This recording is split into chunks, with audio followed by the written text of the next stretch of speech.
नमस्कार, बहुत बहुत स्वागत है आपका हमारी इस खास पेशकश में। मैं हूं आपके साथ ललित। मध्य प्रदेश छत्तीसगढ़ में विधानसभा चुनाव के बाद अब लोकसभा चुनाव की बयार बहने लगी है। कांग्रेस बीजेपी दोनों ने ही चुनाव के लिए कमर कस ली है और अब हर सियासी मुद्दे का एक सिरा लोकसभा की जंग से जुड़ता हुआ दिखाई देगा। तो आज क्या कुछ खास रहा सियासी गलियारों में, देखते हैं हमारे खास पेशकश 24 का चक्रव्यूह में।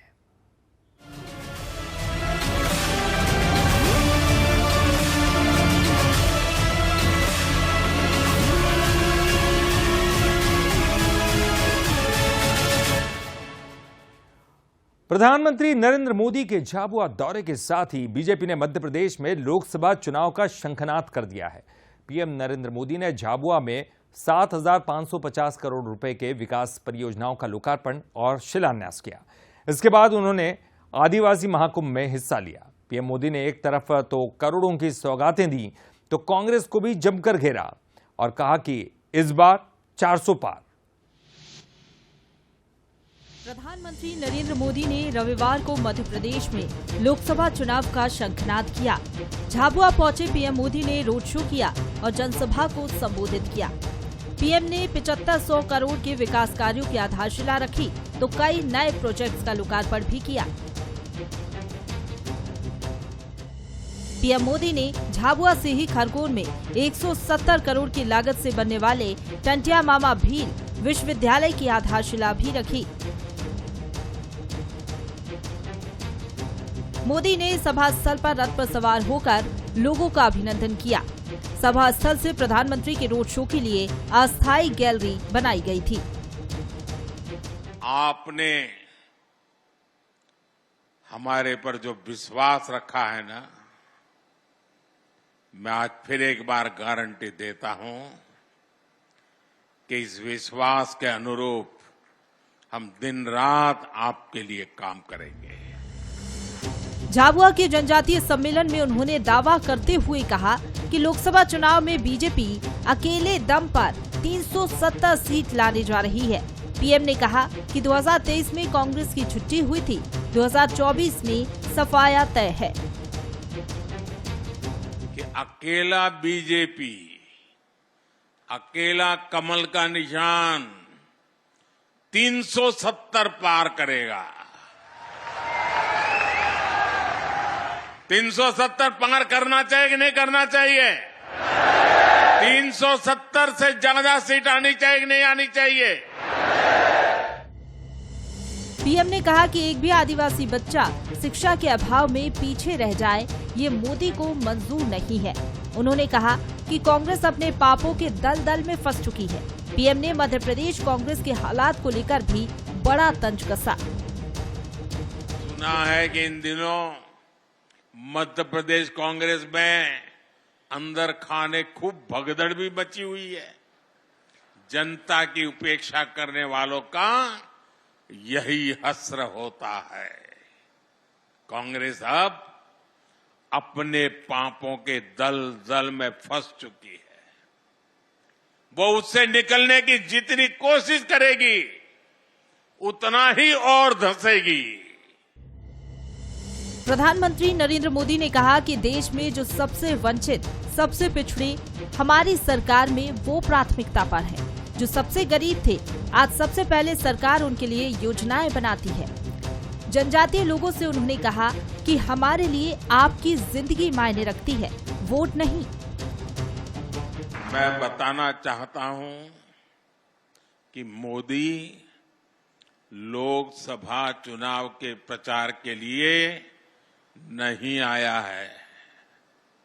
मोदी तो सेवक के तौर पर ईश्वर रूपी एमपी की जनता जनार्दन का आभार मानने आया है। मध्य प्रदेश में विधानसभा के नतीजों से आप पहले ही बता चुके हैं, लोकसभा के लिए आपका मूड क्या रहने वाला है। पीएम ने साफ शब्दों में कहा कि कुछ लोग कह रहे हैं कि मोदी मध्य प्रदेश में झाबुआ से लोकसभा की लड़ाई का आगाज करेगा। उन्होंने कहा कि मोदी लोकसभा प्रचार के लिए नहीं आया है, मोदी तो सेवक के तौर पर ईश्वर रूपी एमपी की जनता का आभार मानने आया है। भाइयों और बहनों, हमारे लिए जनजातीय समाज वोट बैंक नहीं है, हमारे लिए तो जनजातीय समाज हमारे देश का गौरव है। हमारे देश के उज्जवल भविष्य की गारंटी ये मेरा जनजातीय समाज है। आपका सम्मान भी और आपका विकास भी ये मोदी की गारंटी है। आपके सपने, आपके बच्चों के सपने, नौजवानों के सपने, ये मोदी का संकल्प है। इस मौके पर प्रधानमंत्री नरेंद्र मोदी ने झाबुआ की पावन मिट्टी को नमन किया। उन्होंने झाबुआ और गुजरात का कनेक्शन भी बताया। कुल मिलाकर झाबुआ की रैली के सहारे बीजेपी ने एमपी की 6 और राजस्थान और गुजरात की 4 सीटों को साधने की कोशिश की है। ब्यूरो रिपोर्ट, बरसन न्यूज। लोकसभा चुनाव नजदीक है, लिहाजा छत्तीसगढ़ की सियासी फिजा में भी राष्ट्रीय मुद्दों की गूंज दिखाई दे रही है। राम मंदिर के बाद अब बीजेपी सीएए को चुनावी मुद्दा बनाने जा रही है। केंद्रीय गृह मंत्री अमित शाह ने चुनाव से पहले इसे लागू करने के संकेत भी दिए हैं, जिसके बाद छत्तीसगढ़ में भी सियासत शुरू हो चुकी है। आखिर क्यों हो रही है सियासत, इस रिपोर्ट में आपको दिखाते हैं। केंद्रीय गृह मंत्री अमित शाह ने नागरिकता संशोधन अधिनियम बिल पर एक बड़ा बयान दिया, जिस पर छत्तीसगढ़ में भी सियासी घमासान शुरू हो गया है। बीजेपी और कांग्रेस में मची सियासी तकरार को समझने से पहले ये समझना भी जरूरी है कि आखिर ये कानून क्या है। ये कानून अफगानिस्तान, पाकिस्तान, बांग्लादेश से आए अल्पसंख्यकों के लिए है, जिसमें 6 अल्पसंख्यकों को भारत की नागरिकता का प्रावधान है। 31 दिसंबर 2014 के पहले आने वाले अल्पसंख्यकों के लिए प्रावधान है। हिंदू, ईसाई, सिख, जैन, बौद्ध और पारसी को नागरिकता देने का प्रावधान इस कानून में है। 3 देशों से आए विस्थापितों को कोई दस्तावेज देने की भी जरूरत इस कानून में नहीं है। केंद्र सरकार इस बिल को लोकसभा चुनाव से पहले लागू करना चाहती है। सीएए बिल लागू करने पर कांग्रेस ने ऐतराज जताया है। पूर्व सीएम भूपेश बघेल का मानना है कि इसका नुकसान छत्तीसगढ़ को होगा। इधर पूर्व मुख्यमंत्री के बयान पर बीजेपी ने पलटवार करने में देरी नहीं की। आदिवासी वाला मामला है, अनुसूचित जाति का मामला है, बहुत सारे मामले हैं जिसमें आपको प्रमाणित करना है कि मैं हिंदुस्तानी हूँ। तो आसाम वगैरह जो एरिया है जहाँ ये मुद्दा उठा था, वहां तो सब अपना सर्टिफिकेट बना रख लिए हैं, लेकिन यहाँ किसके पास है? किसी को दिक्कत का सामना नहीं करना पड़ेगा। जो अपनी बपोती मान करके चल रहे थे, जनता ने उसको निपटा दिया। अब विष्णुदेव की सरकार है, भाजपा की सरकार है, घबराने की जरूरत नहीं। लोकतंत्र का पूर्ण ख्याल रखेगा, सबके साथ सबका विकास होगा। एक्सपर्ट का मानना है कि छत्तीसगढ़ से सीएए का वास्ता दिखाई नहीं देता है। बावजूद इसके नेता बयानों के जरिए राजनीति कर रहे हैं। एक तरफ जहां कांग्रेस आदिवासियों की चिंता जता रही है, तो वहीं बीजेपी लोकतंत्र की बात कह रही है। अब देखना होगा कि छत्तीसगढ़ की सियासत पर इसका कितना असर पड़ेगा। गौरव शुक्ला, बंसल न्यूज, रायपुर। राहुल गांधी की भारत जोड़ो न्याय यात्रा छत्तीसगढ़ पहुंच चुकी है। यात्रा को लेकर सरगुजा संभाग में भी तैयारियां जोरों पर चल रही है। कांग्रेस यात्रा को लेकर भारी उत्साह में दिखाई दे रही और कांग्रेस को यह उम्मीद भी है कि राहुल गांधी की यात्रा से 24 के चुनाव में न सिर्फ सीटों में इजाफा होगा, बल्कि चुनावी रण में भी कार्यकर्ता जोश के साथ उतरेंगे। वहीं बीजेपी यात्रा को लेकर तंज कसती हुई दिखाई दे रही है। सरगुजा में एंट्री लेगी राहुल की यात्रा। 24 में बढ़ेगी कांग्रेस की सीटों की मात्रा। यात्रा से पहले छिड़ा सियासी संग्राम। सरगुजा सीट पर क्या होंगे परिणाम? मणिपुर से भारत जोड़ो न्याय यात्रा पर निकले राहुल गांधी जल्द ही सरगुजा की धरती पर कदम रखने वाले हैं। राहुल की यात्रा को लेकर कांग्रेस भारी उत्साह में नजर आ रही है। राहुल की यात्रा से कांग्रेस 24 के चुनावों में सीटों में इजाफे की उम्मीद लगाए बैठी है, लेकिन राहुल की यात्रा एंट्री लेती उससे पहले ही सियासी महाभारत शुरू हो गई है। राहुल की यात्रा को लेकर बीजेपी का कहना है कि इस यात्रा से कांग्रेस को सिर्फ शून्य मिलेगा। राहुल जहां भी जाते हैं कांग्रेस साफ हो जाती है। राहुल जी की भारत जोड़ो यात्रा नहीं, भारत तोड़ो यात्रा ये है, और इसमें इनके बड़े बड़े नेता घोटाला करके 200 करोड़ 300 करोड़ के घोटाला में फंसते जा रहे हैं, और ये मुंगेरी लाल के हसीन सपने देख रहे हैं कि लोकसभा में हम अच्छा से अच्छा करेंगे। कांग्रेस कदापि 0 सीट में छत्तीसगढ़ में रहेगी, इसको एक भी सीट मिलने वाला नहीं है। ये बुरी तरीके से परास्त होंगे। बीजेपी जहां राहुल की यात्रा को तीखे बार कर रही है, तो कांग्रेस इसे बीजेपी की बौखलाहट बता रही है। कांग्रेस का कहना है कि बीजेपी अपने अहंकार में डूबी है। आगामी चुनाव में बीजेपी का ये घमंड चकनाचूर हो जाएगा। ये जो न्याय यात्रा का जो जन समर्थन मिल रहा है, उसे घबरा के ऐसा बयान दिया जा रहा है। अब देखिए ना, लोगों का कितना उत्साह है, लोग सब इस पर जो है कितना भारी संख्या में शामिल हो रहे हैं यात्रा में, जिसको देखते हुए जो है एक घबराहट है भारतीय जनता पार्टी में। यात्रा का जो जन समर्थन मिल रहा है उससे जरूर घबराए हुए हैं। रायगढ़ में 8 फरवरी को कार्यक्रम था न्याय यात्रा का, जिसमें भारी भीड़ जनता का था वहाँ पे, और आम जनता का बहुत ज्यादा इसमें सहयोग मिल रहा है। लोकसभा चुनाव नजदीक है, ऐसे में बीजेपी और कांग्रेस दोनों ही दल चुनावी तैयारियों में अपना पूरा जोर लगा रहे हैं। सरगुजा सीट पर हुए पिछले चुनाव पर नजर डालें तो इस सीट पर बीजेपी की रेणुका सिंह ने कांग्रेस के खेलसाय सिंह को करीब 1.5 लाख वोटों के बड़े अंतर से हराया था। ऐसे में आगामी चुनाव में राहुल गांधी की भारत जोड़ो न्याय यात्रा का कितना असर रहेगा, ये तो वक्त ही बताएगा। रोशन सोनी, बंसल न्यूज, सरगुजा। और खबर दुर्ग से, सियासत का वो अहम किला जिस पर हमेशा एक कांटे की टक्कर रहती है। बीजेपी अपनी सीट को बचाने की लगातार कोशिश कर रही है, तो कांग्रेस न्याय यात्रा के जरिए एक बार फिर से सीट को हथियाना चाहती है, लेकिन उसके लिए यह राह इतनी आसान नहीं है। तो क्या है इसकी पीछे वजह, देखिए खास रिपोर्ट में। दुर्ग से दिल्ली का रास्ता, छत्तीसगढ़ में राहुल की यात्रा। क्या बीजेपी के किले को भेद पाएगी कांग्रेस?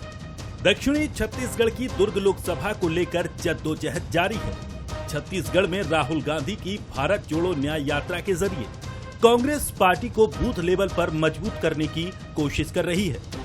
कांग्रेस के लिए दुर्ग फतह करना कांटे की राह पर चलना है। वजह यह है कि 23 के विधानसभा चुनाव में क्षेत्र की 9 विधानसभा सीट में से बीजेपी ने 7 पर भगवा परचम लहराया है। हालांकि पार्टी पदाधिकारियों का मानना है कि सटीक रणनीति और जातिगत समीकरण के साथ किसी युवा को अगर मौका दिया जाए तो लोकसभा की तस्वीर बदल सकती है, क्योंकि यही एक सीट थी जो 2014 में मोदी लहर के बाद भी कांग्रेस के खेमे में रही थी। देखिए, हमारे पास तो हर जिले में राजीव भवन बन के बड़े कार्यालय बन चुके हैं। पीसीसी में हमारा लोकसभा चुनाव का प्रभारी और कार्यालयों की नियुक्ति हो गई है। विधानसभा स्तर पे बैठकों का दौर चालू हो चुका है। साथ ही साथ हर लोकसभा स्तर पर समन्वयक की नियुक्ति करके 3-3, 4-4 बैठकें हो गई हैं। तो कहीं ना कहीं हम बराबरी में हैं, और देखिएगा, मैं पूरी तरीके से आश्वस्त हूं कि आने वाले लोकसभा चुनाव में कांग्रेस पार्टी बराबरी पे नजर आएगी। कांग्रेस के लिए सबसे बड़ी मुसीबत लगातार पार्टी छोड़ रहे पदाधिकारी और कार्यकर्ता ही हैं। हाल ही में प्रदेश कांग्रेस महासचिव अरुण सिसोदिया ने पद से इस्तीफा दे दिया, और पूर्व जिला अध्यक्ष कांग्रेस तुलसी साहू ने 35 साल पार्टी को दिए, लेकिन ठीक विधानसभा चुनाव से पहले प्रधानमंत्री नरेंद्र मोदी के सामने भाजपा ज्वाइन कर ली। उनका कहना है कि कार्यकर्ता को सम्मान के अलावा कुछ नहीं मिलता, और वो भी ना मिले तो उसके पार्टी में रहने का कोई मतलब नहीं। ऐसे नेताओं जिनको कार्यकर्ता की कद्र है और कार्यकर्ताओं को जिस तरह वो सम्मान देते हैं, वो एक अलग भूमिका होती है पार्टी की अपनी। पार्टी संगठन में कार्यकर्ता सम्मान चाहता है और सम्मान में कहीं कमी आया तो कार्यकर्ता कोई किसी का वो नहीं रहता। तो देखिए, भारतीय जनता पार्टी ने कार्यकर्ताओं को सम्मान दिया और सम्मान के कारण आज भारतीय जनता पार्टी बहुत आगे जो चल रही है वो केवल कार्यकर्ताओं के दम पे। दुर्ग लोकसभा में कांग्रेस के हालात फिलहाल ठीक नजर नहीं आ रहे। ऐसे में अब दुर्ग से दूर दिल्ली में बैठे आला कमान को दूरदृष्टि से आबो हवा को महसूस करने की आवश्यकता है। रॉबिन ठाकुर, बंसल न्यूज, दुर्ग। लोकसभा चुनाव में महिलाएं डिसाइडिंग फैक्टर साबित होने वाली है और खासकर बस्तर लोकसभा सीट पर जहां पुरुषों से ज्यादा वोटर्स महिलाएं हैं, लिहाजा दोनों ही राजनीतिक दल इन्हें साधने की जुगत में है। देखिए खास खबर।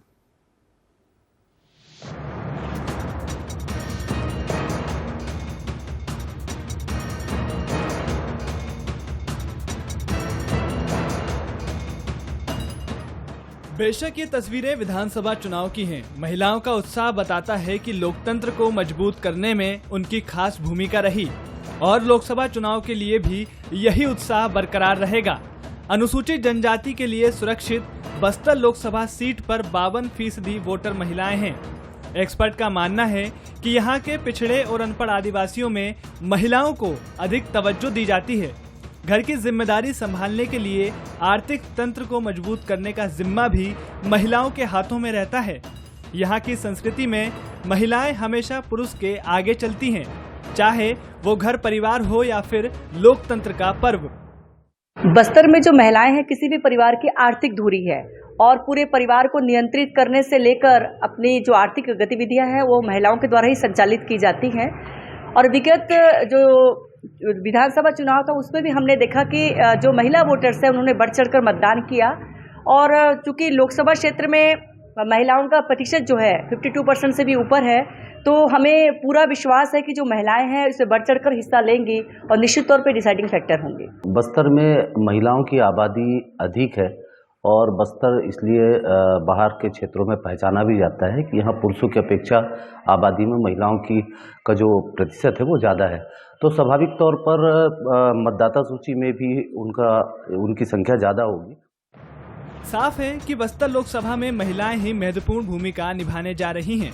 आइए ग्राफिक्स के जरिए विस्तार से इस सीट का समीकरण समझते हैं। कुल 14,59,977 मतदाता इस सीट पर हैं, जिनमें 53% महिला वोटर, 47% पुरुष मतदाता हैं। बस्तर लोकसभा सीट में 8 विधानसभाएं आती हैं: कोंटा, दंतेवाड़ा, बीजापुर, बस्तर, जगदलपुर, नारायणपुर, कोंडागांव और चित्रकोट विधानसभा।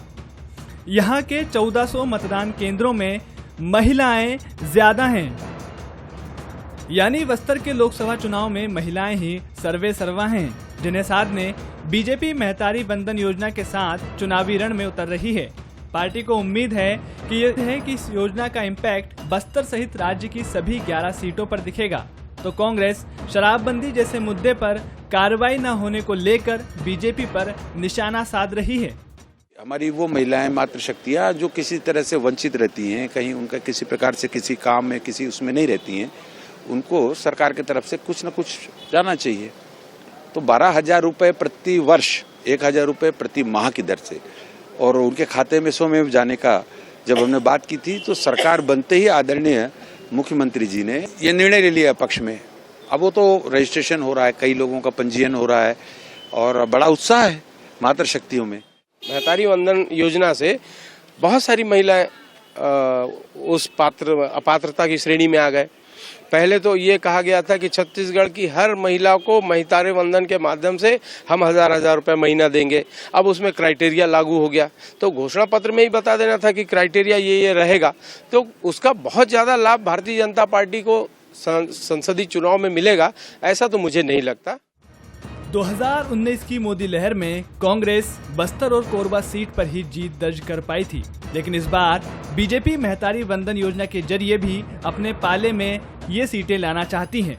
हालांकि फिजा जो भी हो, लेकिन ये भी तय है कि महिलाएं जिसके साथ होंगी जीत उसी की होगी। रजत वाजपेयी, बंसल न्यूज, जगदलपुर। और हमारे इस खास पेशकश 24 का चक्रव्यूह में फिलहाल के लिए इतना ही। बंसल न्यूज पर एक्सक्लूसिव खबरों का सिलसिला लगातार जारी है।